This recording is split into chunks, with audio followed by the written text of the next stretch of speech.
7.2 magnitude earthquake struck the South Pacific just after noon Friday local time, triggering a tsunami warning for Fiji, Vanuatu, and New Caledonia. The tremor occurred at a depth of 6.2 miles. The quake's epicenter was 68 miles east of Isle Hunter, New Caledonia. There have been no immediate reports of damage or injuries. Off the road, keep watching. This is near Clinton, Louisiana. There it goes. Now, you guys, if a semi can be swept off the road with the little bit of water that you see running out over it there, don't you think your vehicle can be too?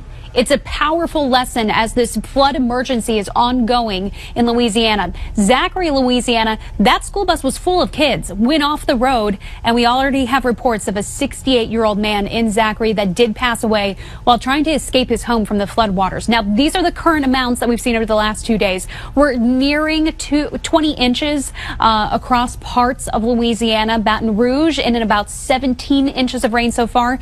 Near New Orleans, about 10 inches. Mississippi not left out of the mix, though. Flash flood emergency ongoing there. This is in Centerville, Mississippi, where you can see that water flowing around homes.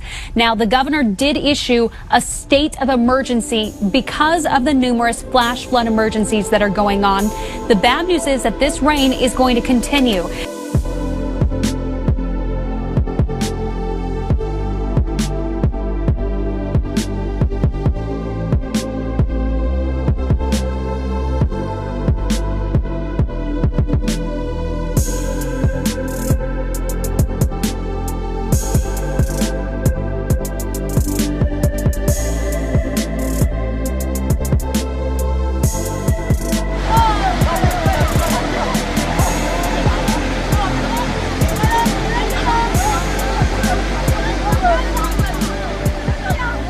This is an unusual extratropical cyclone north of the border. This was in Canada earlier this week. This storm intensified Tuesday and reached peak strength on Wednesday. Yes, we're talking about an extratropical cyclone. Now look at this thing. This was about the most beautiful thing we had going on satellite this week. This is classic. It looks like an apostrophe or a number 9 there. You can see it's pretty much a closed low. Well, this storm actually bombed out, dropping to 980 millibars before weakening on Thursday. Now, this is rare for this type of storm to appear in the northern hemisphere in the heart of the summer. Typically, we see something like this in the lower 48 states during fall through spring, and it produces snow, wind, and flooding. So pretty strange.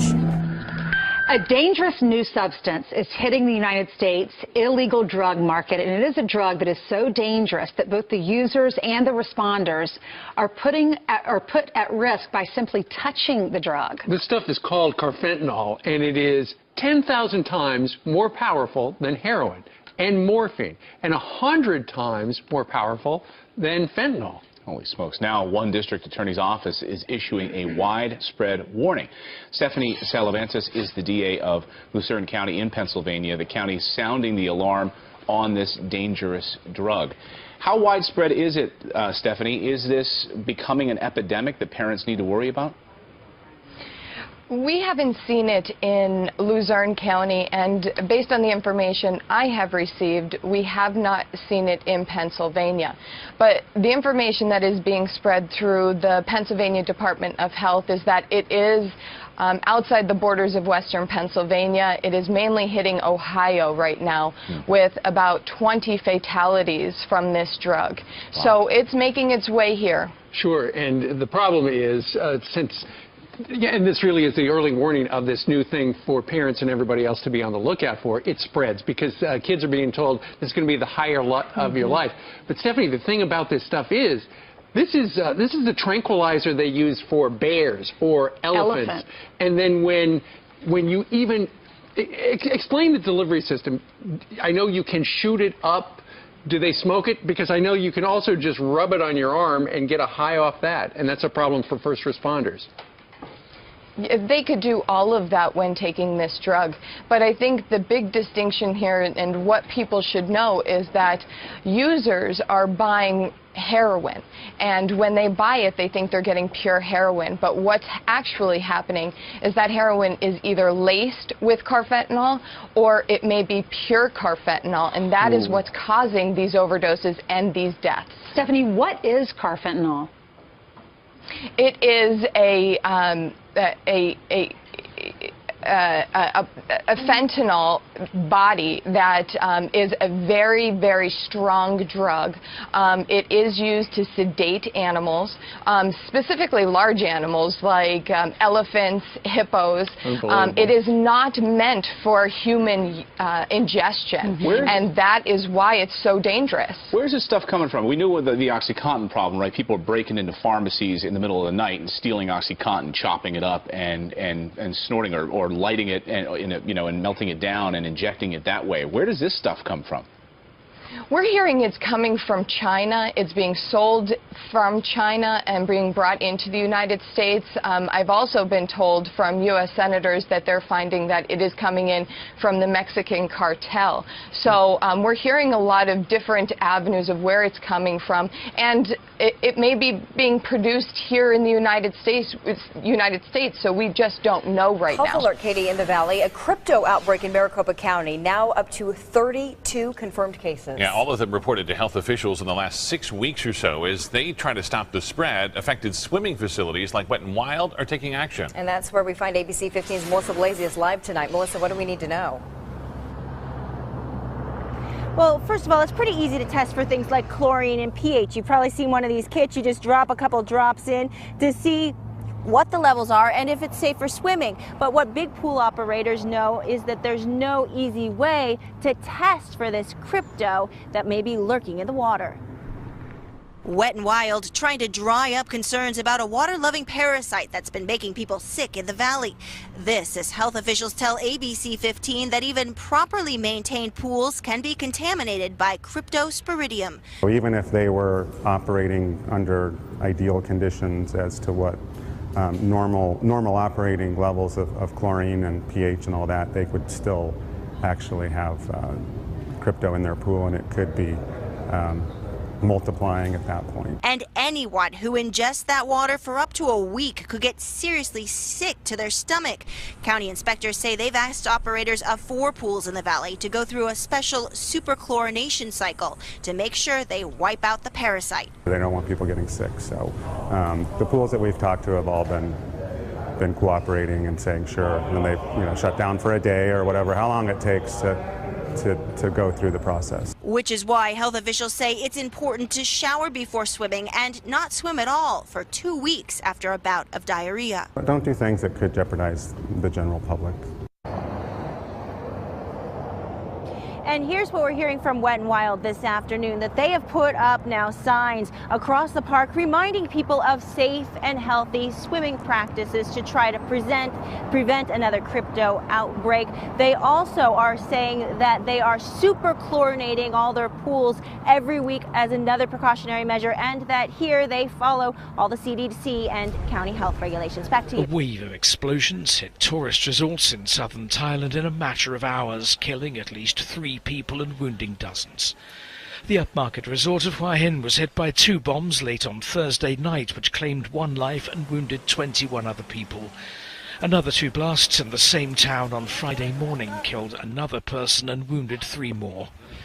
Tourist areas of Phuket, Phang Nga and Patong were also targeted. 1 Thai man was slightly hurt. 1 other person died and 5 more were wounded in the southern province of Surat Thani. The attacks prompted tighter security in the area, particularly in relation to ferries serving other tourist centres. Police are ruling out international militant groups as the likely perpetrators of the bombings.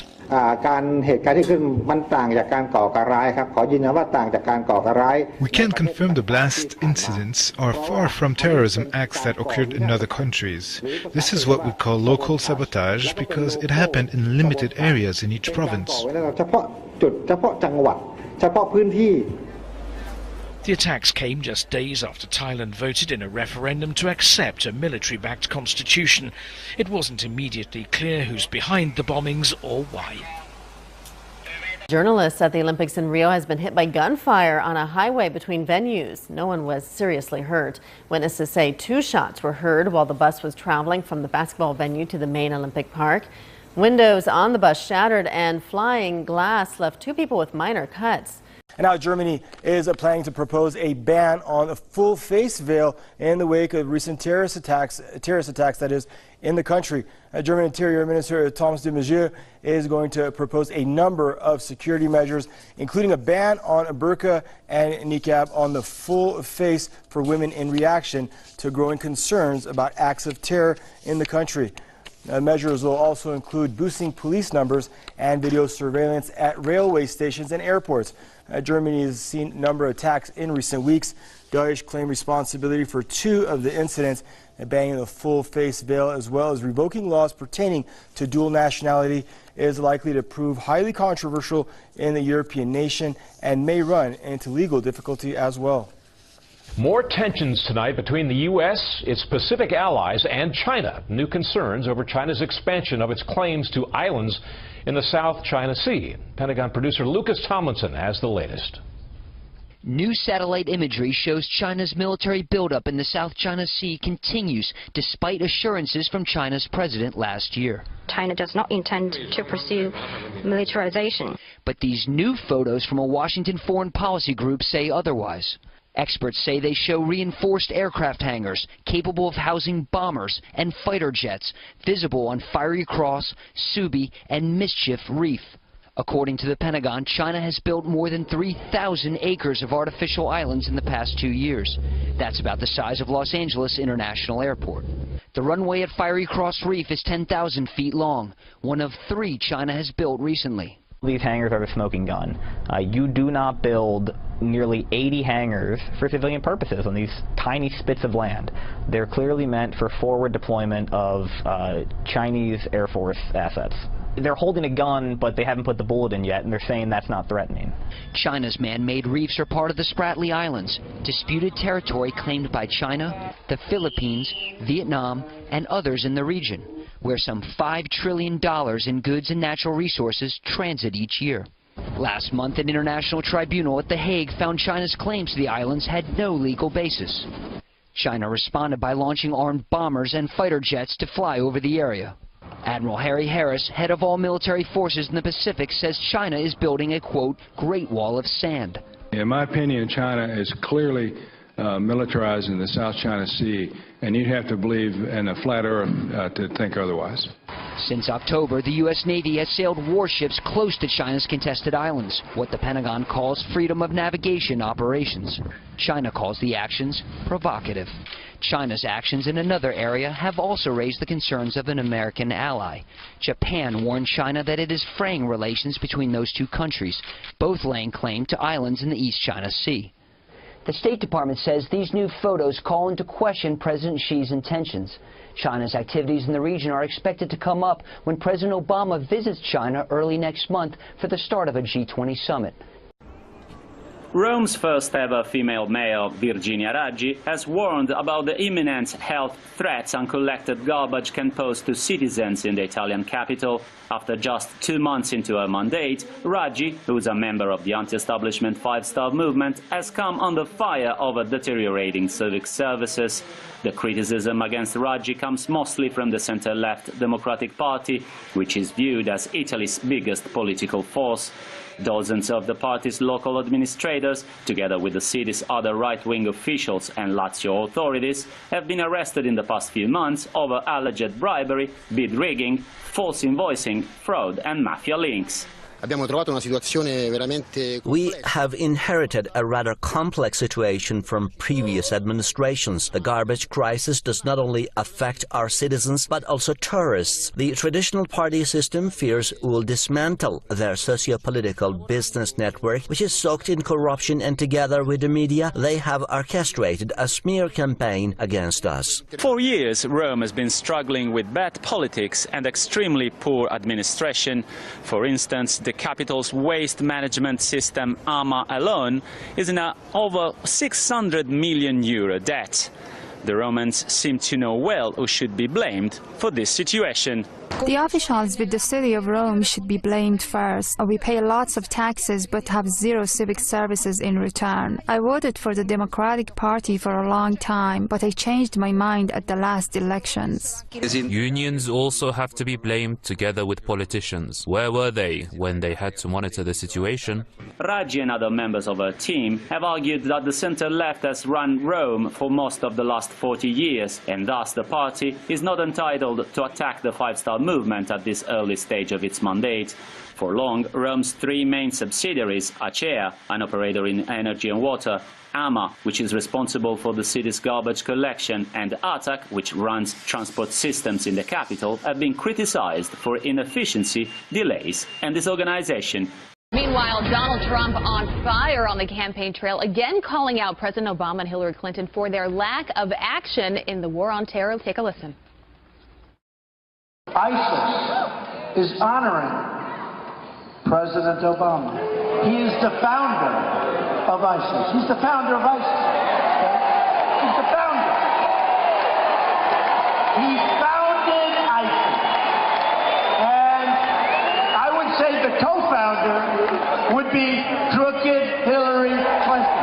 So we're going to hear more from Trump in the next hour when he speaks live from Florida. And that is where we find John Roberts. He's live in Miami Beach, where Trump's going to hold that event. John, some new strong words coming from Donald Trump. Oh, definitely. And we're expecting to hear, Abby, later on today, more strong words about Hillary Clinton, President Obama, and ISIS in the wake of this bombshell report that Kevin Corke just reported on. Not likely to hear that, though, in his speech this morning. It's more of a formal affair to the National Association of Home Builders, where Donald Trump is expected to focus more on the economy than anything else. Last night at a big rally in Sunrise, Florida, just north of here, he held up a graphic, which was actually culled from a graphic that we aired on Fox News, showing that the home ownership level across the United States is at its lowest level in some 50 years. Earlier in the day in Abington, Virginia, in the heart of coal country, he really went after Hillary Clinton on the economy, reminding folks there in very hard-hit coal country what she said earlier this year about coal and wanting to put the coal industry out of business, also hitting her on her email problems. Here's Trump from yesterday in Abington. Don't forget when she made the statement, going to put the mines and essentially going to put the mines and miners out of business, going to put them out of business. She was going to West Virginia. She forgot about Virginia, too, in all fairness, you know. She said it was a mistake, that she's going to raise taxes in the middle class. You saw that one? Nah, maybe she misspoke. So we expect to hear more attacks against Hillary Clinton on the economy this morning. A little bit later on today, he's up in Orlando meeting with faith leaders at a Pastors and Pews event. And then he has got an event in Kissimmee. That's where we're expecting to hear him really go after Hillary Clinton and Barack Obama on the idea of ISIS. If he packs out that place today, Abby, he could put as many as 11,500 people in that rally. That would be big in the central heart of Florida. Even for Donald Trump, that is huge. All right, well, John, the story that a lot of people are still talking about this week, the father of the Orlando shooter attending one of Hillary Clinton's rallies. Donald Trump still talking about this as well.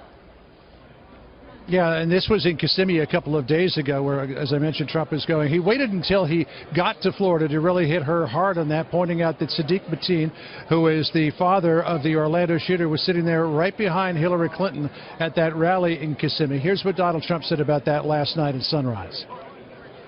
Wasn't it terrible when the father of the animal that killed the wonderful people in Orlando was sitting with a big smile on his face right behind Hillary Clinton? And of course he likes Hillary, because Hillary won't even say the words radical Islamic terrorism. Now, clearly, there is a big difference in matter of degree, Abby, but Donald Trump had his own optics problem last night in Sunrise at that rally. Disgraced former Congressman Mark Foley was right behind Donald Trump during his entire rally. So I can imagine that both campaigns are going to pay much more attention to who is sitting behind You are the looking candidate. at perhaps the most endangered species of yard sign. 4 signs I had up with Donald Trump was missing. They tend to be drive-bys. Someone makes a beeline for the Trump sign, grabs it, then jumps in a getaway car. And check out this dainty thief. The most recent theft involved a runner in Hillsdale, New Jersey. She jogged past the house, waited for a car to leave, then came back, picked up the sign, and took off. When the video went public, she turned herself in, but the sign owner declined to press charges. Meanwhile, the neighbor's Trump sign was plucked by a masked woman. It could be worse. Respect my opinion to vote for who I want to. This artist created a giant T for a yard in Staten Island. In the middle of the night, someone set it on fire. But Donald himself called to commiserate. What's an artist to do? Rebuild. It's gonna be huge! This house in Indianapolis lost a dozen Trump signs in 3 weeks. We found very few Hillary signs reported stolen. Either her supporters aren't posting them or they're being left alone. In Haverhill, Massachusetts, one of Richard Early's signs was spray painted "Never" over Trump. He had 9 signs ripped out and tossed in the street. We're not going to take them down. The signs are staying up. Some bipartisan tips for protecting your yard signs. A Pennsylvania man slathers roofing tar on the edges. Hard to get off and easy to spread to clothing and car. Another person went and bought a giant jar of Vicks Vapor Rub and smeared it over every inch of the sign. When Hillary for Prison signs disappeared out in the Hamptons, the owner reinstalled them on 12-foot poles with surveillance cameras and electric fencing. It may not be easy to steal an election, but an election sign? Ginny Mo, CNN. Separate cases of apparent road rage this morning being investigated by police really on opposite sides of the country right now. Guns involved in both cases. A woman waving a firearm around right there in that video. And in another, the suspect actually firing shots at a car with a child inside. ABC's Clayton Sandell has the latest. This morning, police in Gainesville, Florida are looking for this woman, seen wildly waving a gun after an alleged road rage incident moments before. Police say this black truck and silver sedan pulled into a gas station after a run-in on the street. The woman gets out of the truck with the pistol. The truck's driver, Jacob Sylvester, quickly takes it away. He is later arrested, but investigators say he refuses to identify the woman with the gun. And on the streets north of Los Angeles, investigators say they're now working to stop the driver of a dark Honda before he does this again. In another apparent case of road rage, he fires twice at the family inside this white SUV, including a child. The driver shot at her, armed with unknown type of black handgun. The suspect enraged, police say, because the SUV apparently sprayed his car with windshield wiper fluid. The level that this incident took was quite alarming to us, and I couldn't imagine what it would be like in a vehicle and being fired upon just driving with your family members. It had to have been terrifying. Road rage incidents can quickly take a violent, deadly turn. Since 2010, road rage has been blamed for at least 1,700 deaths nationwide. Police in the latest cases are asking for the public's help to get the suspects off the street and into jail. We have had some tough days this summer. This is certainly going to rank among the worst of them. So I want everyone to be on alert. Expect very, very hot temperatures and conditions today, tomorrow, Sunday. So it's time for people to really stop, think about what you're doing the next few days, and take precautions. This is a very, very serious situation. Today, the temperature will climb to around 95 degrees, but with the heat index values, those will go up to between 105 and 110. I want to emphasize, heat index values go up to between 105 degrees and 110 degrees in the course of this afternoon. So this is a very rare situation. This, again, is a heat emergency. Use air conditioning, but set it to 78 degrees. Why? Because 78 degrees will keep you cool enough. In terms of health, you'll be fine. But it will also help us protect against power outages and worse, a blackout. And we have to be aware, we've got the biggest population this city has ever had in its history, huge demands on our power grid. The last thing any of us wants to go through is a blackout. If you set your air conditioning to 78 degrees, you'll be fine and you'll help protect yourself and everybody else from the danger of a power outage. The last time we had a an excessive heat warning was July of 2013. It was a 7-day event where the indicators hit 105 degrees. So this is kind of odd. You know, this is out of the ordinary. Like I said, the last one we had was 2013. We've had 2 other heat emergencies this year, but this not to this level. So we really want to stress how important it is to pay attention to what, you know, the warnings that we're giving you.